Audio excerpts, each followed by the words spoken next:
F-analitika programmasi haqida gaplashamiz. Ushbu dasturning eng kerakli funksiyalari haqida tushuntirib beramiz. Buning uchun F-analytics programmasiga kirishimiz kerak. Agarda sizda bitta apteka bo'ladigan bo'lsa, F-analytics programmasiga kirasiz. Agarda sitvoy apteka bo'ladigan bo'lsa, F-global analytics programmasiga kirasiz. F-analytics programmasi xuddi shu ko'rinishda bo'ladi. Agar sitvoy apteka bo'ladigan bo'lsa, F-global analytics dan foydalanasiz. F-analytics programmasiga kirganingizda login parol terasiz va dastur ishga tushadi. F-analytics programmasi ochilgandan so'ng ko'rishingiz mumkinki, ekranning o'ng past qismida hozirda sizda turgan ostatkani ko'rsatadi. Ya'niki hozir bizda 371 millionlik ostatka bor va 159 millionlik savdo. Bu 159 millionlik savdo oxirgi 30 kun davomida bo'lgan savdoni hisoblaydi. Bu yerda diagrammani ko'rishingiz mumkin. Har bitta sana bo'yicha necha pul savdo bo'lgan, 30-sentyabrda necha pul savdo bo'lgan, 1-oktyabr kuni savdo ko'tarilgan, 2-oktyabr bo'yicha savdo tushgan, 3-oktyabrda sal ko'tarilgan va xuddi shu diagrammani savdo tushgan va ko'tarilgan bo'yicha ko'rishingiz mumkin. O'rtadagi qizil chiziq esa o'rtacha savdoni anglatadi. Ya'niki oxirgi 30 kun davomida sizda 159 million savdo bo'lgan bo'lsa, bu deylik kuniga 5 milliondan ortiq savdo bo'lyapti. Sizdagi umumiy bir oylik savdo 5 milliondan ortiq deb hisoblayapti. Yuqori qismida ABC analiz bor. ABC analizi butun savdoingizni 3 ga bo'lgan holatda ko'rsatadi. Kirib ko'rsatamiz. ABC analiz kirganingizdan keyin tepada kalendar bo'yicha qaysi oyni ko'rishingizni hisoblashingiz bo'ladi. Masalan, hozir 30-sentyabrdan 30-oktyabrgacha bo'lgan savdoni ko'rmoqchiman deb ekranning chap burchagida joylashgan Obnovit knopkasini bosamiz. Ko'rib turganingizdek, oxirgi 30 kunlikda 159 million so'm savdo bo'lgan. Ya'ni summa qatorini pastida ko'rishingiz mumkin. 159 million savdo. Va 30 kun davomida ushbu savdodan olingan foyda 21 millionni tashkil qiladi. 159 millionlik savdo qilish uchun bu apteka 1085 xil tovar sotgan. Umumiy foizda ko'rishingiz mumkin. Summa yozig'ini pastida 100% yozig'ini eng pastida ko'rishingiz mumkin. 99.99, ya'ni 100%lik savdoingiz 159 million bo'lsa, ushbu qismni filtrga qo'yishimiz mumkin. ABC deb nomlangan knopkaga bosamiz, A kategoriyani tanlaymiz. A kategoriya bu umumiy 159 millionlik savdoingizdan umumiy 20% ni ko'rsatib beradi. Agarda umumiy savdoimiz 159 millionni tashkil qilsa va buni 100% savdoimiz deb oladigan bo'lsak, 100% savdo. Shu 100% savdoimizdan 20%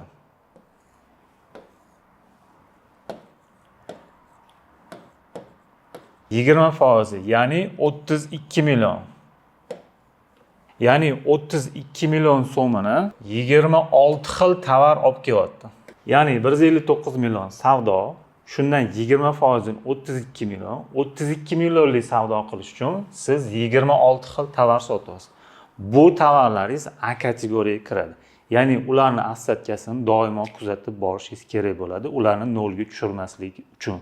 Buni sababi sizni eng asosiy savdo, ya'ni 20% savdoingiz uchun 26 xil tovar sotayotgan bo'lsangiz, 100 xil tovar uchun 1,5 mingdan ortiq tovar sotishingiz mumkin. Endi keyingi 30%likni ko'rib chiqamiz. Keyingi 30%lik bu programmada ko'rishimiz mumkinki, A kategoriyasini olib tashlaymiz, B kategoriyasini qo'shamiz. Keyingi 30%lik savdoimizni ko'rishimiz mumkinki, ekranda 47 million so'm. 47 millionlik savdo bo'lish uchun 102 xil tovar sotilgan. Ko'rishimiz mumkinki, keyingi 30%lik savdo 47 million so'm. 47 million so'm bo'lish uchun 102 xil tovar sotilgan, ya'ni 102 xil dori mahsulotlar va dori bo'lmagan mahsulotlar sotilgan. Sizning oxirgi 30 kunlik savdoingizni, ya'ni 50% savdoni 128 xil tovar olib kelyapti. Qolgan 900 dan oshiq tovari, qolgan 50% savdoingizni olib kelyapti. 79 million 800 savdoni 128 xil tovardan olyapsiz. Buni 20% 32 million so'm 26 xil tovar, A kategoriyadagi tovarlar. B kategoriyadagi 30% tovaringiz 47 million so'm savdo olib kelyapti va buning uchun siz 1-2 xil tovar sotasiz. umumiy 50%, ya'ni eng ko'p sotiladigan va eng katta hajmda sotiladigan tovarlar 79 million 800 bo'ladigan bo'lsa, buning uchun 128 xil tovar sotyapsiz. ABC analizi ushbu ko'rsatkichlarni sizga ko'rsatib beradi. Umumiy 1085 ta tovar sotilib, 159 millionlik savdodan sizga hozirda ko'rsatib bergan ko'rsatkichimiz bo'yicha 79 million 800 ushbu top tovarlar olib kelyapti va ekranda ko'rib turishingiz mumkinki, A kategoriyadagi tovarlarni kolичество degan qismida ko'rishingiz mumkin. Bu ushbu sana bo'yicha 30-sentyabrdan 30-oktyabrga sotilgan kolичествоlar 15 ta upakovka Newton, Baby Zone'dan 35 ta upakovka, Ellizinadan 10 pochka va yonida ushbu dorilarning summasi ko'rsatgan, qaysi kategoriyaga kirishi va hozirda bu dorilardan nechta qolganligi qoldiq assatkasi ko'rsatib boradi. Bitta dorini, fosfakat dorisini ko'rishimiz mumkin. Ushbu oyda top, ya'ni summasi bo'yicha A kategoriyaga kirgan, lekin hozirda bundan assatkasi 0. Astat knopkasiga bosib turib, 0 qolgan pozitsiyalaringizni ko'rishingiz va A kategoriyadagi bo'lgan tovarlaringizni 0 ga tushirmasdan tezroq zakaz qilishingizga to'g'ri keladi. Keyingi qismi esa reyting. Reyting bo'limida hozir biz ko'rib turgan ABC analizi umumiy savdoingizni 3 ga bo'lib bergan bo'lsa, reyting bo'limida ko'rishimiz mumkinki, umumiy savdoni 100%, ya'ni 159 millionlik savdoni 100% deb oladigan bo'lsak, buni har bitta qismga 20% dan ajratib boradi. 5 qism. Birinchi qism A kategoriyasi. A kategoriyasi bo'yicha ko'rdikki, 20% savdo A kategoriyada 26 ta tovar sotilgan va bu bo'yicha savdosi 32 million so'm. Keyingi B kategoriya bu 20% savdo bo'ladigan bo'lsa, bunda ko'rishimiz mumkinki 59 xil tovar sotilgan va 59 xil tovardan 31 milliondan oshiqroq pul kelgan. Keyingi 20% savdosi, ya'ni 20% bu yoqda, 20% mana bu bilan 40% bo'ldi. Keyingisi yana 20%lik. Bunda C kategoriyaga ko'ramiz. Keyingi 20%lik savdoni qilish uchun 103 xil tovar sotilgan va buni umumiy summasi 31 million 800 ming so'm. Ya'ni A, B va C kategoriyalari har 20% da reyting funksiyasi bo'yicha ko'rishingiz mumkin. A kategoriyada 32 million 26 ta bor. Bu eng topoviy tovarlaringiz. B kategoriyada 59 ta tovar 31 million so'mlik. Keyingi C kategoriyada 103 xil tovar 31 million 800 ming so'mlik. Ekranda ko'rib turibsizki, A, B va C kategoriyalarini qo'ysak, umumiy 188 xil tovar ochiladi. Umumiy shu 3 ta kategoriyani qo'shsak, 188 ta tovar va bularning umumiy summasi, ya'ni 60% savdoingizni, 95 millionlik savdoingizni atiga 188 xil tovar olib kelyapti. Bularga assatkani ushlashga harakat qilish kerak. Distributorlardan A kategoriyada bo'lgan tovarlarning assatkasini to'ldirishga harakat qilish kerak. Agarda A kategoriyadagi tovarlarni ushlab, ularni doimiy aptekangizda bo'lishini ta'minlasangiz, keyingi qadam B, keyingi qadam C qadam, ya'ni 100% savdoingiz bo'yicha umumiy eng yaxshi sotiladigan 80% gacha bo'lgan tovarlaringizni ta'minlashingizga to'g'ri keladi. Faqat bu yerda yana bitta narsani e'tiborga olishingiz muhim bo'ladi. Aptekada bilamizki, sezonnost degan narsa bor. Masalan, bahorda allergik, antigistaminli dori vositalarining savdosi keskin oshib ketadigan bo'lsa, siz may oyiga kelib, bundagi zakuplarni sal pasaytirishingizga to'g'ri keladi. Sababi bahor boshlanishi bilan allergiya boshlanadi yoki kuzda boshqa dorilarning sezoni boshlanadi, qishda boshqa. Sezon tanlanmagan, doimo lecheniya uchun ishlatiladigan yo doimo qabul qilinadigan A kategoriyadagi dorilar siz aptekangizda bo'lishi kerak. Sezon tanlangan dorilarni analitika programmasi sizga sonlarni olib chiqib bergani bilan sizdan farmatsevtika yo'nalish bo'yicha albatta tajriba talab qilinadi. Sababi sezon bo'yicha olmaydigan bo'lsangiz, oxirgi 1 oylik, 2 oylik bo'yicha ushbu faqat sezonda ketadigan dorilarni keyingi oyga mo'ljallab olib qo'yadigan bo'lsangiz, endi keyingi sezonni kutishingizga to'g'ri kelib qoladi. Shuning uchun farmatsevtik tajriba bu yerda albatta qo'l keladi. F-analitik esa faqatgina sonlar bilan ishlaydi. Oldingi oy, oxirgi 2 oy, oxirgi 3 oylar bo'yicha sizga savdolar bo'yicha umumiy summa sonlari bo'yicha sizga analiz taqdim qiladi va undagi sezonni yoki doimo ketadigan dorilar bo'yicha o'zingiz ajratishingiz kerak bo'ladi. Keyingi funksiyasi esa planирование, ya'ni ma'lum bir oyga, ma'lum bir yilga qancha dori zapas ushlashingiz haqida plan qilsangiz bo'ladi. Buning uchun ekranning tepa qismida joylashgan planирование funksiyasiga kiramiz va bu yerda chap tomondan obnovitni bosamiz. Qizil ko'rinishdagi. Ko'rishimiz mumkinki, tekushi, ya'ni 30-sentyabrdan 30-oktyabrgacha bo'lgan savdolar bo'yicha bizga ko'rsatkichlar beradi. Har bitta dorining ostatkasi tekushi, ya'ni oxirgi 30 kunda sotilgan sotuvlari va ehtimoli, ya'ni oxirgi sotuvlar hisobi bo'yicha yilda shu doridan qancha kerakligi va albatta oxirgi oy savdosi bo'yicha keyingi oyga bundan zapas kerak bo'ladigan bo'lsa, nada kupit qatorida son turadi. Ko'rishimiz mumkinki, 20 ml shpris hozir ostatkada yo'q, 0 ga tushgan. Oxirgi oy bo'yicha 28 ta sotilgan. 28 ta bu doridan, ya'ni bu mahsulotdan sotib oling degan ma'noda оповещение chiqadi. Sistemani ko'rishimiz mumkinki, bitta partiyasini undan ham to'liq qolgan, 100 ta sotilgan, 100 ta oling. Sistemani olishga shoshilmaysiz, sababi boshqa turdagi sizda ham sistemalar bor. Boshqa dorilar bo'yicha ham xuddi shunaqa analiz beradi. Buni F-Summary-dan nima farqi bor deyishingiz mumkin. F-Summary-dan farqli jihati, F-Summary-da faqatgina distributor, поставщикlar tomonidan taqdim etilgan dorilar bo'yichagina sizga потребность beradi. Masalan, deylik, Imodon agar pricelarda bo'ladigan bo'lsa, sizga Imodonni oling deb turib потребность chiqadi. Sababi qaysidir u price'da bor. Agarda Imodon dori vositasi hech qaysi price'da yo'q bo'lib qoladigan bo'lsa, F-Summary-da ham bu bo'yicha sizga потребность ko'rsatmaydi. Sababi u price'larda yo'q. Planирование funksiyasida esa bu price'da bo'lmasa ham bu doridan oling deb turib sizga analiz qilib beradi. Buni faqat menga kerakli dorilarni ajratib olaman desangiz, ekranning tepa chap qismida Excelga o'giramiz. Butun отчетni. Отчет ochilganidan so'ng nada kupit qatoridagi strelkasi bor, ya'ni filtri bor. Shuni bosamiz va 0 ni olib tashlaymiz. OK knopkasini bosganimizdan keyin faqatgina bu yerda keyingi oyga nechtadan olishimiz kerak bo'lgan dorilarni o'zini qoldirib beradi, nolviy pozitsiyalarni olib tashlaydi va boshqa filtrlardan foydalanishingiz ham mumkin bo'ladi. Agarda minimalniy ostatka qo'yib qo'ygan bo'lsangiz, qaysidir doriga o'sha minimalniy ostatka bo'yicha sizga nada kupit qatorida, ya'ni shu doridan oling degan ma'noda son chiqadi. Keyin esa ko'rishimiz mumkin, отчет bo'limi bor. Отчет bo'limida eng muhimlarini ko'rsatamiz. Lejiboki отчети bor. Lejiboki отчети ma'lum bir sanani tanlaganingizdan keyin xuddi shu sanadan buyon shu dori sotilmayotgan bo'lsa, Excelning varianti sizga shu dorilarning spiskasini beradi. Lejiboki отчетini tanlaymiz.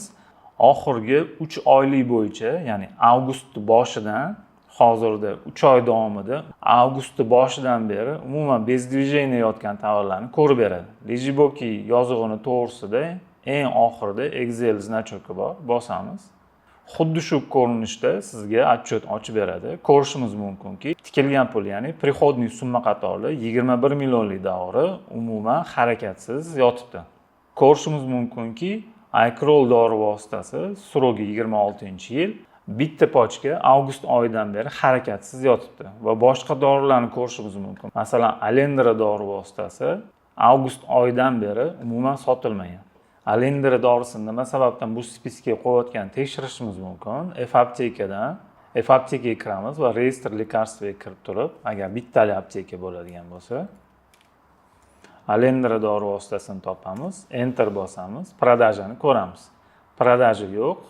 Bu 7-oyda prihod bo'lgan, avgust oyidan beri bu dori vositasi sotilmayapti degan отчетga to'g'ri ravishda qo'shilgan.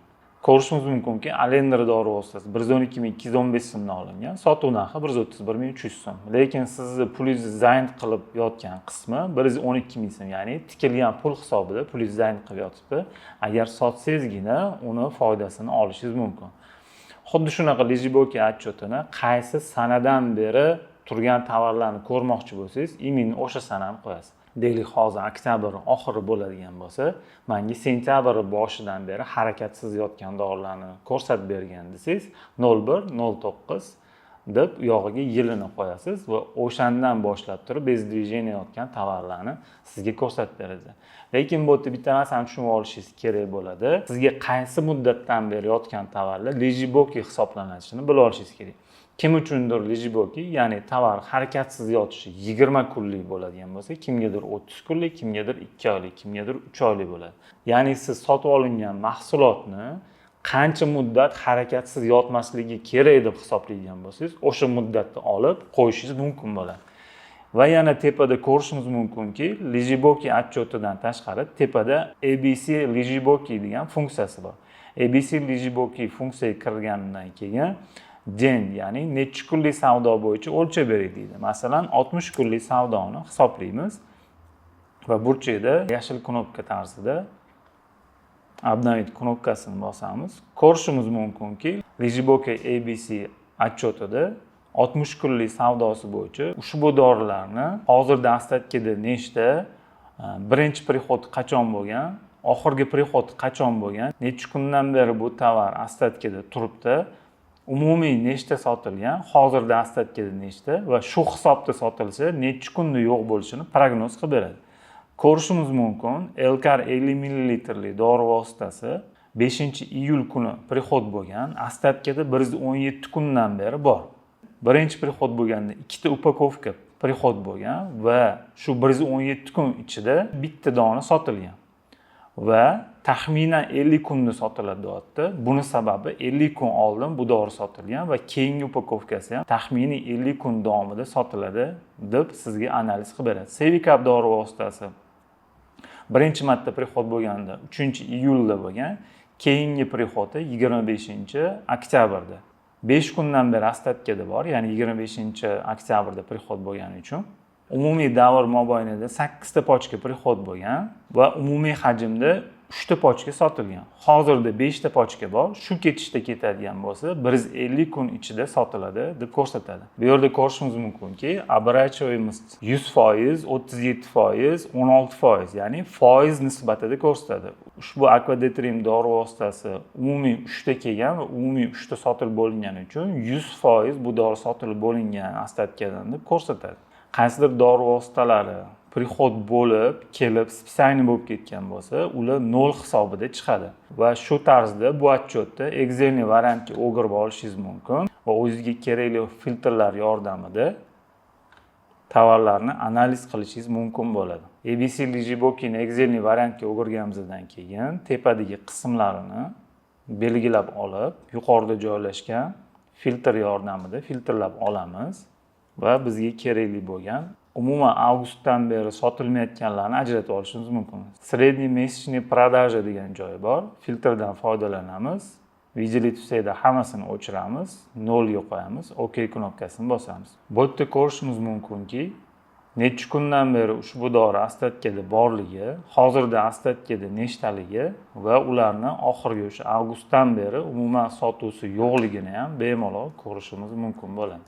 Keyingi yana bitta kerakli отчётlarimizdan biri оборачиваемость отчёti bo'ladi. Buni hech qanaqa sana qo'yilmaydi. Excel'ga bosamiz. Bu yerda ko'rishimiz mumkinki, qaysi doridan, qaysi zavodnikidan, qachon prihod bo'lgan, sotuv narxi necha pul, necha kundan beri bu ostatkada bor, o'shanda nechta prihod bo'lgan, hozirdagi ostatkasi nechta, summalari, umumiy savdosi va savdo shu shaklda ketadigan bo'lsa, prognozini aytadi. Hozirda ko'rishimiz mumkinki, dorilar necha kundan beri bu aptekada borligini ko'rsatyapti. Biz alfabet bo'yicha ham sortirovka qilib olishimiz mumkin bo'ladi. Naminavaniyadagi filtrga bosamiz, ADOya filtrini tanlaymiz va bu yerda ko'rishimiz mumkinki, har bir dori vositasi bo'yicha alohida analiz beradi.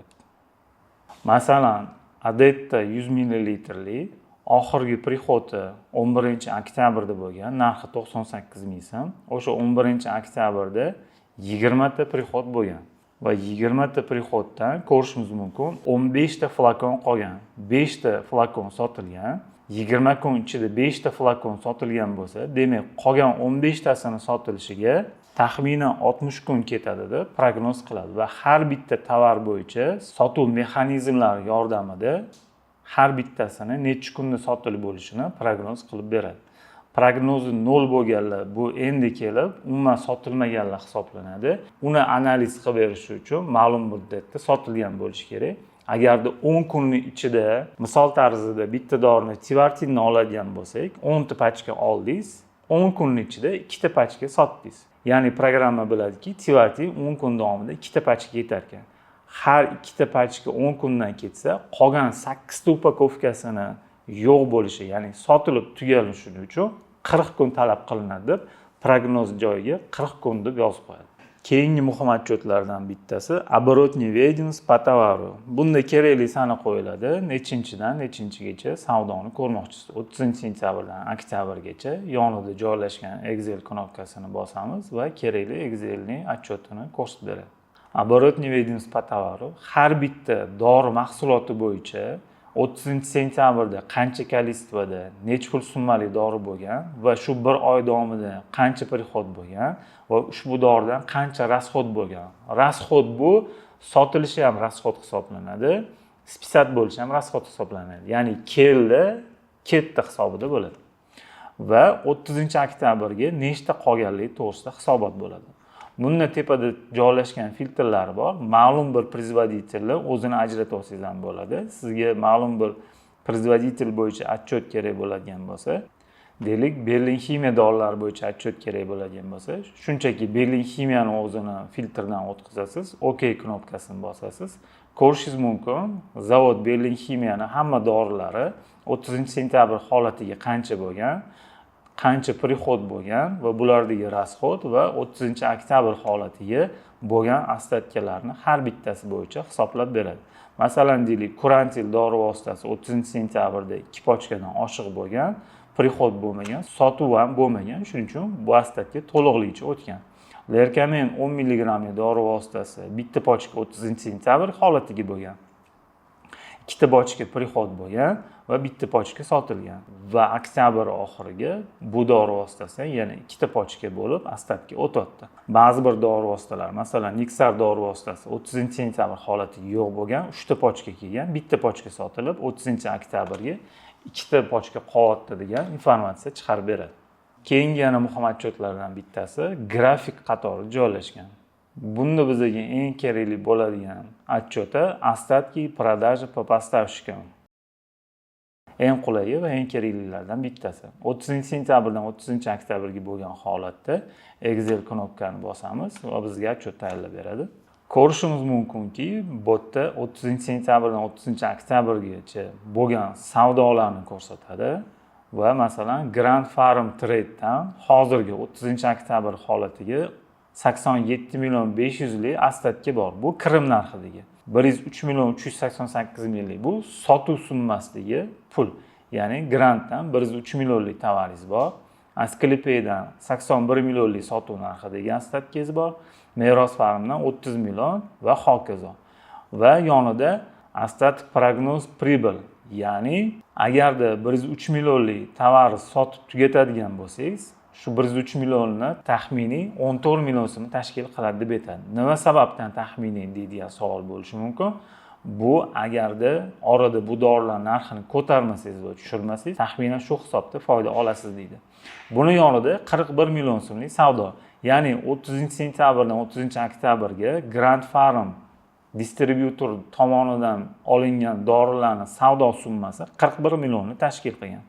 Asclepiya sizda 81 millionlik hozirda ostatkasi bo'lishiga qaramasdan, oxirgi bir oylikdagi savdosi kam, ya'ni 3 million 800 ming so'mni tashkil qilgan. Meros Farmdan sotib olingan dorilarning savdosi nisbatan yaxshi, ya'ni hozir sizda 30 millionlik ostatkasi bo'lsa, oxirgi bir oylik davomida 39 million so'mlik Meros Farmdan olingan dorilar bilan prodaja qilgansiz. Ba'zi bir holatlarda sizga ko'rsatkichlarda qaysidir distributor yoki поставщикka ostatkasi katta bo'ladi. Masalan, Sirius Farm 5 million so'mlik ostatkasi bor, lekin bir oyda 500 ming so'mlik dori vositasi sotiladi. Bu qaysidir firmaga tegishli bo'ladigan bo'lsa, uni savdo menejerini chaqirib, siz dorilaringiz ketmayapti. Mana bizda katta ostatka turibdi. Sotuv summasi shunchani tashkil qiladi. Buni dvijeniyasi bilan shug'ullanish kerak deb turib, yo'nalish bersangiz va sizni pulingizga egallab turgan dori vositalarini tezroq sotishingizga yordam beradi.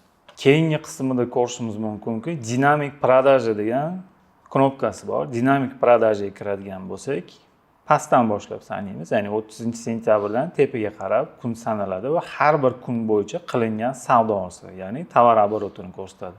Va ushbu kunlarda yashil bilan ko'rsatilgan, ushbu kunlarda nechta chek bo'lganligini ko'rishimiz mumkin bo'ladi. Va 30-sentyabrdan 30-oktyabrgacha bo'lgan holatda har bir kunida sredniy necha pullik chek bo'lganini ko'rsatadi va har bir kunida qanchadan foyda olganingizni ko'rsatib beradi. Bu dinamik продажasi edi. Yonida esa dinamik ostatkasi bor. Ya'ni 30-sentyabr holatiga necha xil tovaringiz bo'lgan, qizilda ko'rsatilganda приходный narxida 30-sentyabrda 271 million, keyin 266 millionga tushgan. 4-oktyabr holatiga ko'radigan bo'lsak, prihod qilganingiz sababli 290 million so'mlik bu prihod narxi degan ostatka. Va pastki qismida ko'rishimiz mumkinki, dinamik ostatka summa продажный narxidan ostatkalarni ko'rishimiz mumkin bo'ladi. Va yana bitta отчёты обороты по поставщикам, ya'ni поставщикlar bo'yicha оборот. Masalan deylik, hayot suvlaridan 30-sentyabr holatiga 88.845 so'mlik ostatka bo'lgan. Shu bir oy vaqt oralig'ida 603 ming so'mlik zakup qilingan, 314 ming so'mlik shu mahsulotlardan sotilgan, 47 ming rasxod. Rasxod nima degani desangiz, bu dori vositasidan yoki singan yoki yaroqsiz bo'lib qolgan bo'lsa, yoki sroki kelgan bo'lsa, spisat qilgan bo'lsangiz, ya'ni spisayni qilgan bo'lsangiz yoki-da поставщикka o'ziga qaytargan bo'lsangiz, rasxod bo'limida ko'rsatadi. Bu hamma pullarni faqat kirim narxida ko'rsatadi. Agarda sizda sitvoy apteka bo'ladigan bo'lsa, ya'ni tarmoqli dorixonalar bo'ladigan bo'lsa, boshida aytib o'tganimizdek, F-Analytics emas, F-Global Analytics programmasiga kirasiz. Ko'rishingiz mumkinki, ekranda F-Global Analytics deb yozilgan. Ushbu programmaga kirganingizdan keyin xuddi shu shaklda ochiladi. Biz ko'rsatib o'tgan hamma otchotlarni har bitta filial bo'yicha alohida olishingiz mumkin. Agarda sklad bo'ladigan bo'lsa, skladda sotuv bo'lmaydi. Agar asosiy apteka bo'ladigan bo'lsa, ya'ni asosiy apteka ham prihod qiladi, ham filiallar bo'yicha dori tarqatadigan bo'lsa, uni ham analiz qilishingizga to'g'ri keladi. Ko'rishingiz mumkinki, ekran o'rta qismida filial deb ochilgan. Shundan kitobchasini bosasiz. Skladni tanlaydigan bo'lsangiz, skladdagi ostatkani ko'rsatadi. Keyingi masalan filial 1 ni tanlaydigan bo'lsangiz, filial 1 dagi umumiy 30 kundagi savdosi va hozirdagi ostatkasi. Filial 2 ni tanlaydigan bo'lsangiz, filial 2 dagi ostatkasi, sotuvsi. Filial 3 tanlaydigan bo'lsangiz, uni 30 kunlik savdosi va ostatkasini ko'rishingiz mumkin. Va boshida aytib o'tgan ABC analizlariga ham, ABC analizga kirganingizdan keyin ham kerakli filialni tanlaysiz va ekran chap burchagidan обновить qilasiz. Ko'rishingiz mumkinki, filial 1, ya'ni birinchi filial bo'yicha 125 millionlik savdo va bularni A kategoriyasi, B, C kategoriyasi bo'yicha ajratishingiz mumkin. Ya'ni hamma filialni analizi alohida olib borishga to'g'ri keladi. Lejiboki, masalan, qaysidir sanadan beri harakatsiz yotgan tovarlarni ko'rmoqchi bo'lsangiz, imенно o'sha filialni tanlashingizga to'g'ri keladi. Filtrdan, masalan, filial 2 bo'ladigan bo'lsa, filial 2 ni birinchi tanlab olib, keyin lejiboki отчётini ko'rishingizga to'g'ri keladi. Agar hech qaysi bitta filialni tanlamaydigan bo'lsangiz, отчёт umumiy chiqadi. Qaysi filialga tegishliligini bilolmay qolishingiz mumkin bo'ladi. F-Analytics va F-Global Analyticsga bag'ishlangan video qo'llanmamiz shulardan iborat edi. Sizlarga ushbu ma'lumotlarni Izzatilla Maqsudov taqdim etdi. Ushbu dastur продажalaringiz va ostatkalaringizni kontrol qilishda juda muhim rol egallaydi. E'tiboringiz uchun rahmat. Xayr, salomat bo'ling.